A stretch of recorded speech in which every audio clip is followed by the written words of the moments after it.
नमस्कार बच्चों। पाठ 10 प्रकाश का परावर्तन तथा अपवर्तन के अभ्यास के प्रश्न 10 को देखिए। 5 सेंटीमीटर लंबा कोई बिंब यानी बिंब की ऊंचाई, वस्तु की ऊंचाई दे दी गई है 5 सेंटीमीटर। कोई बिंब 10 सेंटीमीटर फोकस वाले, एफ कितना दे दिया 10 सेंटीमीटर दूरी के किसी अभिसारी लेंस कौन सा होता है? उत्तल लेंस। और उत्तल लेंस का फोकस क्या होता है? पॉजिटिव।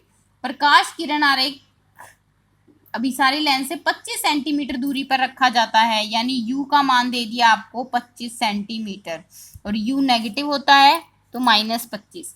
अब आपको निकालना है प्रतिबिंब की स्थिति यानी v का मान क्या है तथा प्रतिबिंब का साइज यानी h डैश का मान क्या और उसकी प्रकृति क्या है, क्या वो वास्तविक तथा सीधा है या वास्तविक तथा उल्टा है या आभासी तथा सीधा है। तो हम क्या करेंगे, लेंस सूत्र द्वारा।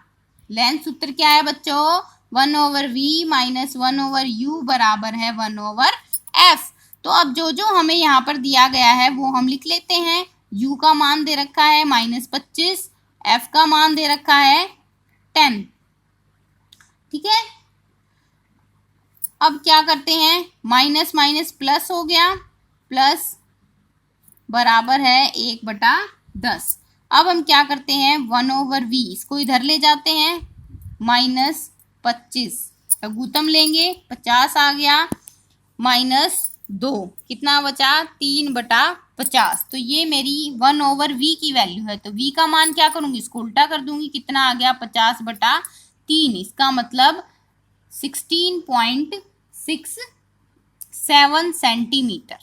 ठीक है, अब देखो v मेरा क्या आया है, प्लस में आया है। इसका मतलब जो मेरा प्रतिबिंब है वो कैसा है, वास्तविक है। अब मैं क्या करती हूँ, h डैश निकालती हूँ। h डैश कैसे निकालूंगी, m = h⁻h v/u। अब मेरे पास h भी है, v भी है, u भी है, तो h डैश निकाल लूंगी। वो किसके बराबर आ जाएगा, vu इंटू में h। v कितना है 50/3। उसके बाद u कितना है -25 गुणा h कितना है 5, कितना आ गया -10/3 यानी -3.33 सेंटीमीटर। अब देखो h डैश क्या आया है माइनस, इसका मतलब जो बिंब प्रतिबिंब है वो कैसा है, उल्टा। अगर वो सीधा होता तो ये आंसर मेरा प्लस में आता। तो उन्होंने मेरे से पूछा था कि प्रतिबिंब की स्थिति क्या है, वो स्थिति हमने बता दी। उसका साइज क्या है, वो साइज हमने बता दिया। उसकी प्रकृति क्या है, वास्तविक तथा उल्टा। तो तीनों प्रश्न के उत्तर दे दिए हमने। अब अगला प्रश्न देखो, प्रश्न नंबर 11। 15 सेंटीमीटर फोकस दूरी का कोई अवतल लेंस, कौन सा लेंस दिया गया है, अवतल लेंस। ठीक है, और 15 क्या है उसकी फोकस दूरी। अवतल लेंस में तीनों ही नेगेटिव होते हैं, u v f। तो f कितना हो गया -15 सेंटीमीटर। किसी बिंब का प्रतिबिंब लेंस से, यानी प्रतिबिंब की दूरी दे दी आपको -10 सेंटीमीटर। अब आपको उसका u निकालना है, यानी बिंब की दूरी निकालनी है। फिर से लेंस फॉर्मूला लगाओ, 1/v - 1/u = 1/f और इनकी वैल्यूज पुट कर दो। 1/10 - 1/u बराबर है 1/-15। तो अब हम क्या करते हैं, इसको इधर ले आते हैं, इसको इधर ले जाते हैं।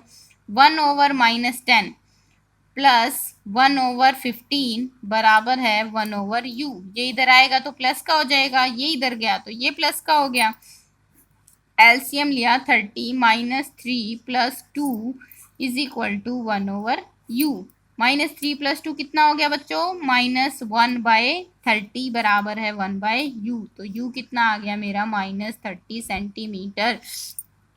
वस्तु की दूरी हमेशा नेगेटिव होती है, तो यहाँ पे माइनस साइन आया है 30 सेंटीमीटर के साथ। ठीक है, ये आ गया।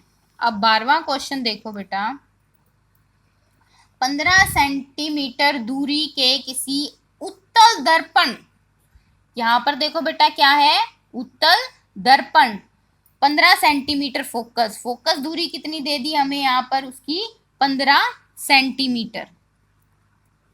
उसके बाद है उत्तल दर्पण से कोई बिंब u कितना दे दिया -10 सेंटीमीटर, प्रतिबिंब की स्थिति तथा प्रकृति ज्ञात कीजिए। तो यहाँ पर अब देखो दर्पण दिया गया है तो हम क्या करेंगे, दर्पण सूत्र लगाएंगे। और दर्पण सूत्र क्या होता है बच्चों, 1/v plus 1/u is equal to 1/f, बीच में प्लस आता है। अब जो जो हमें दिया गया है वो यहाँ पे लिख लेते हैं, 1/v plus 1/-10 is equal to 1/15। तो 1/v minus 1/10 is equal to 1/15। तो अब इसको उधर लेके जाती हूँ, 1/15 यहाँ पे माइनस का है तो यहाँ पे प्लस का हो गया। एलसीएम लिया, कितना आया 32 प्लस 3, तो 1/v आ गया मेरा 5/30। तो v कितना हो जाएगा 30 में 5, कितना आ गया 6 सेंटीमीटर। और यहाँ पर क्या है हमारे पास, उत्तल दर्पण। उत्तल दर्पण हमेशा कैसा प्रतिबिंब बनाता है, आभासी तथा सीधा। तो ये होगी इसकी प्रकृति। तो यहाँ तक क्वेश्चन नंबर 12 तक आपकी नोटबुक में क्वेश्चंस होने चाहिए। धन्यवाद।